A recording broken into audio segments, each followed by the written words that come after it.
Imagine you're standing on the bridge of a massive, like 150,000-ton cargo vessel. Oh, setting the scene right away. Yeah, well, it's 2 o'clock in the morning. A really heavy storm is rolling in, the radar is pinging, and you need to execute this critical navigational maneuver. Right, high stakes.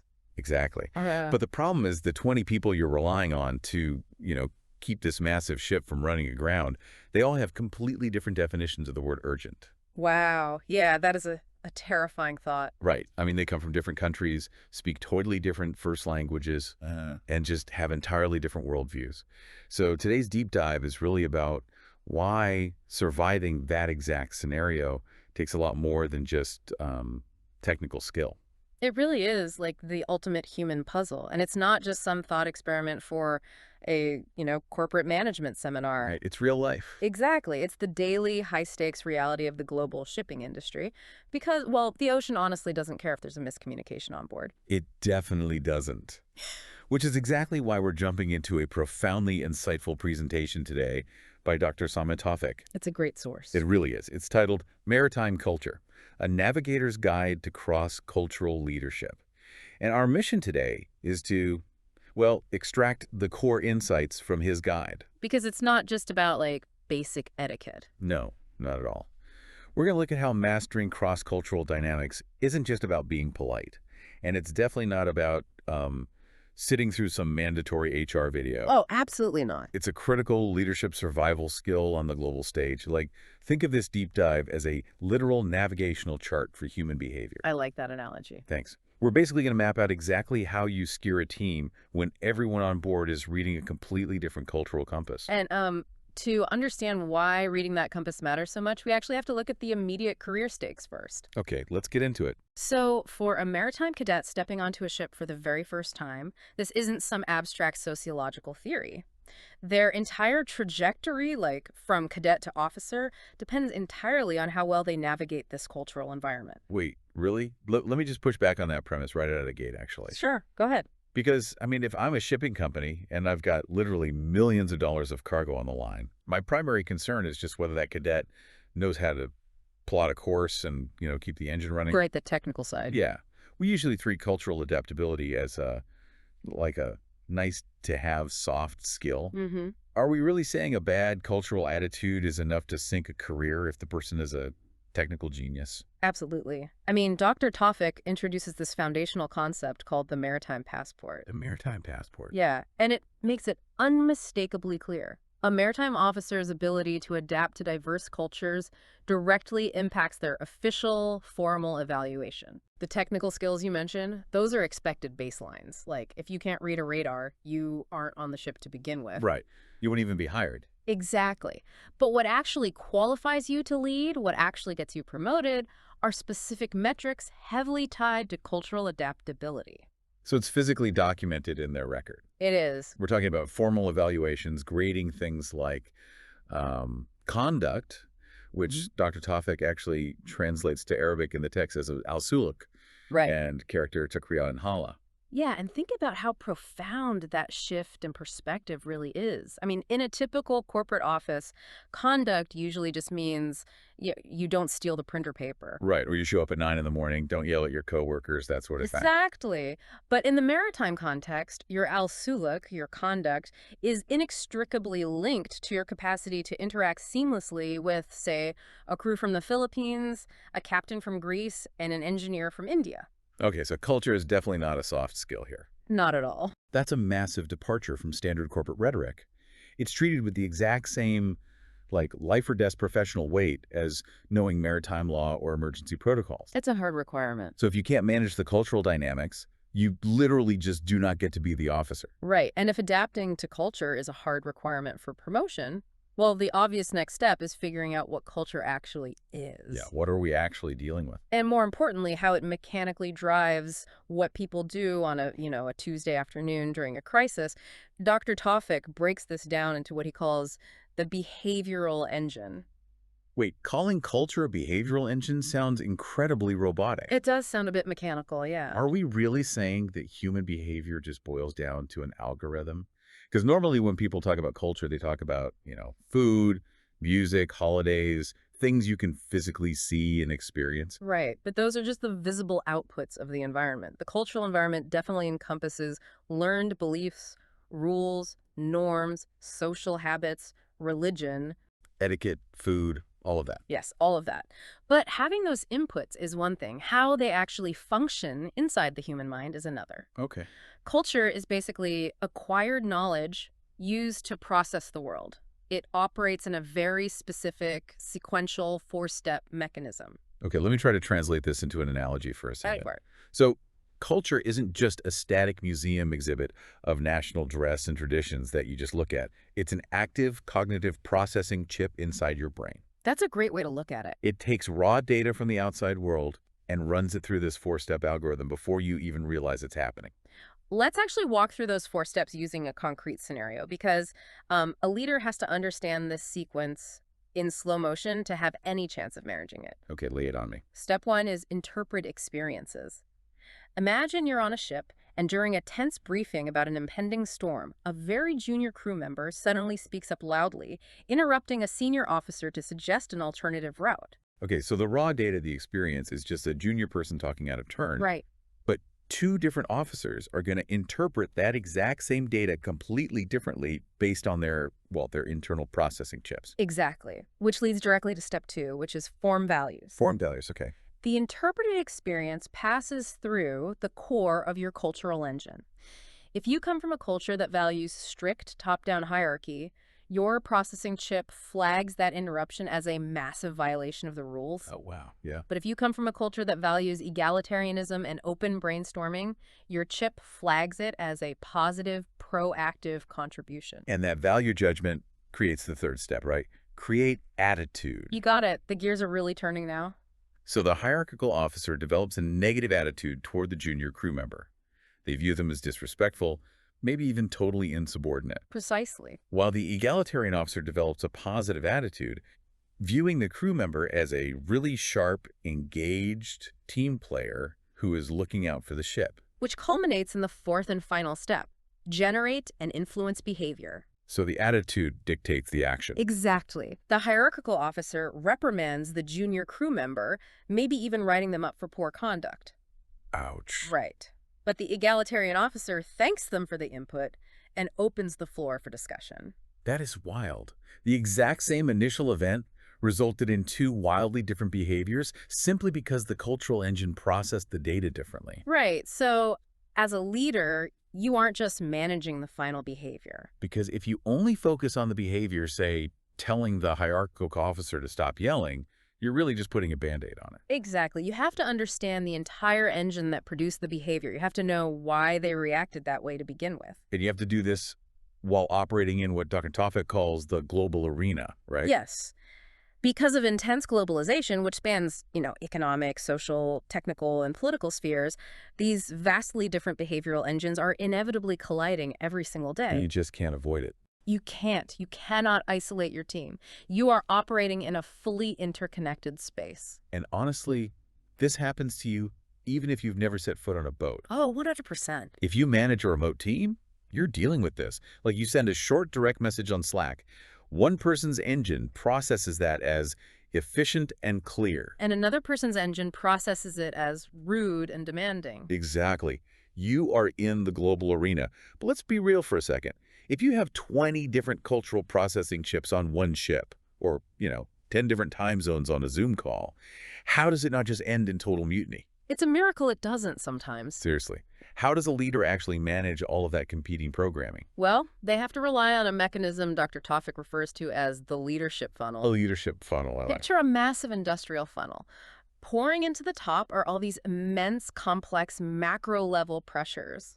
You have the globalization of the workforce, the rapid expansion of international companies, fierce business competition, and massive regional differences, all dumping into the wide end of the funnel at once. That's a terrifying amount of pressure falling directly into the leader's lap. It really is. If all of that chaos just flowed straight down to the crew unmitigated, people would burn out or quit immediately. They absolutely would. So the funnel requires a highly calibrated filter to make that flow manageable and actually productive. Okay, so what is the filter? In this model, that filter is cultural understanding. A leader has to take all those intense global pressures and pass them through a deep understanding of the national and family cultures of their crew. Okay, but when you say pass them through a filter, what does that actually look like in practice? Like, how does a leader actually adjust? It basically means fundamentally changing your specific leadership style based on who you are interacting with. Can you give me an example? Sure, if you're rolling out a strict new safety protocol, which is a pressure coming from international business competition, you don't just blast out a generic one-size-fits-all memo. Right. For the crew members whose cultural engine values high uncertainty avoidance and strict rules, you provide detailed, step-by-step written instructions. Okay, that makes sense. But for crew members whose culture highly values relationship building and context, you hold an in-person briefing to discuss the changes collaboratively. Ah, so you adjust the delivery. You adjust the delivery. The golden drop that comes out of the bottom of this funnel is effective cross-cultural leadership. Wow. Okay, this brings up a really important distinction Dr. Tawfik makes about the environment itself. And I want to dig into this because, well, in almost every corporate meeting I've ever been in, people use the words diversity and multiculturalism interchangeably. Oh, It's constantly. like they're the exact same word. But Dr. Tawfik splits them entirely. Why does that specific distinction actually matter to you as a leader? It matters because one is a passive state of being and the other is an active practice.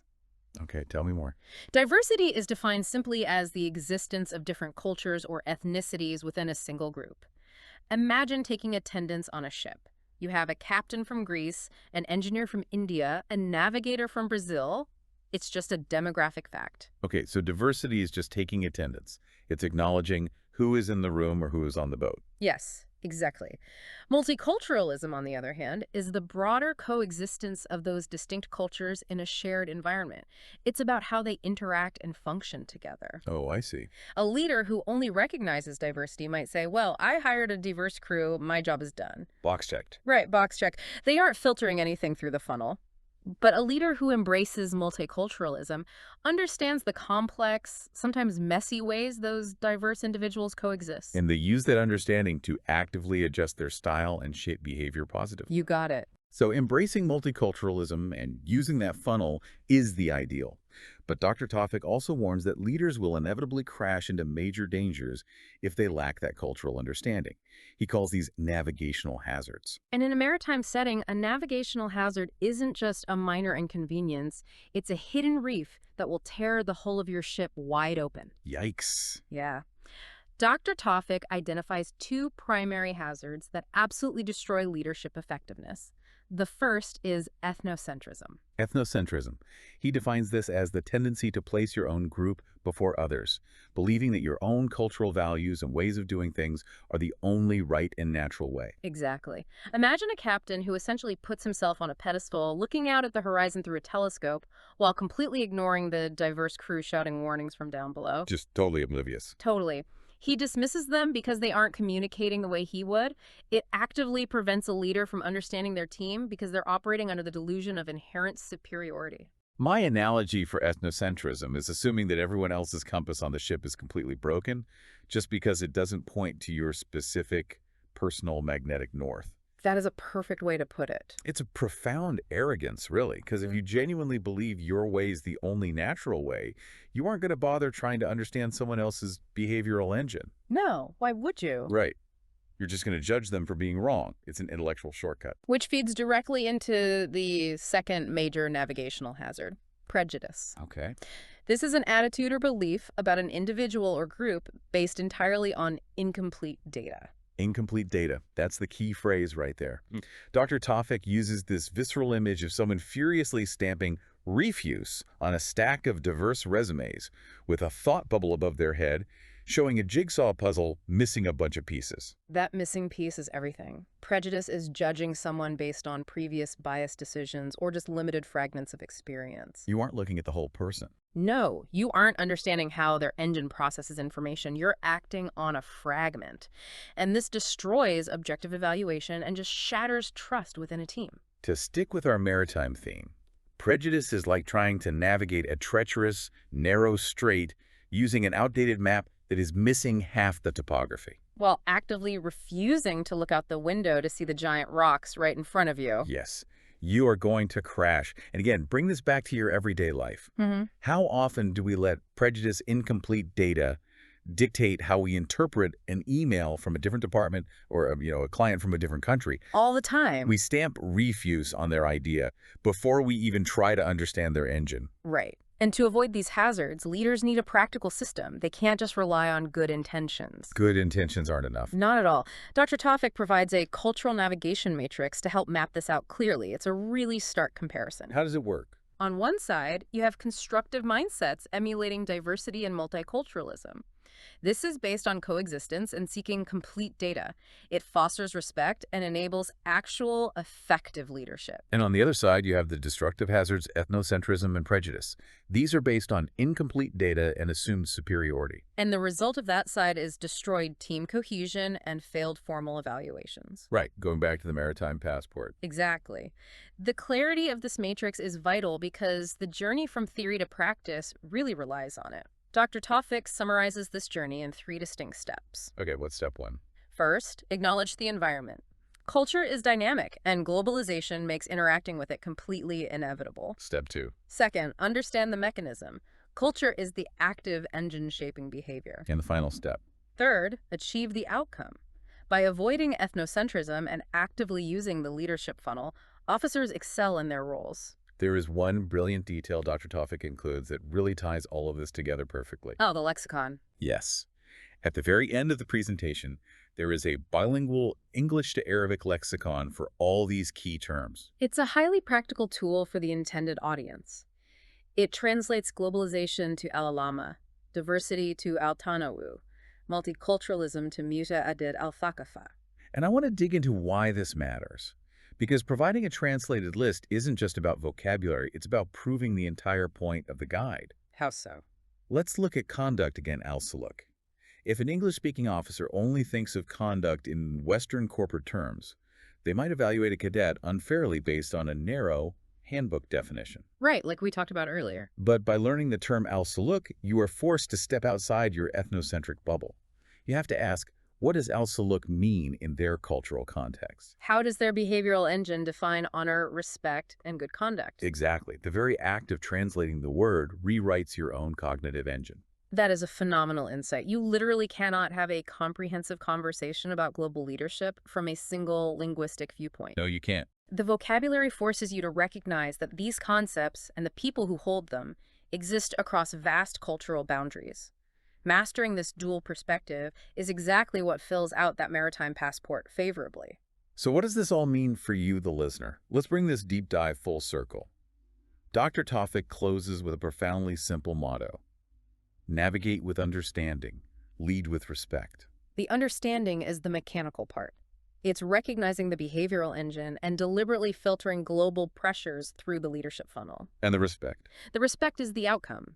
It's what happens when you actively avoid the hazards of ethnocentrism and prejudice and choose to embrace true multiculturalism. So whether you're managing a fully remote tech team spread across 5 different time zones, coordinating logistics with international vendors, or quite literally standing on the bridge steering a cargo ship through a storm, the principle remains exactly the same. It really does. Understanding the behavioral engine of the people around you is no longer a soft skill.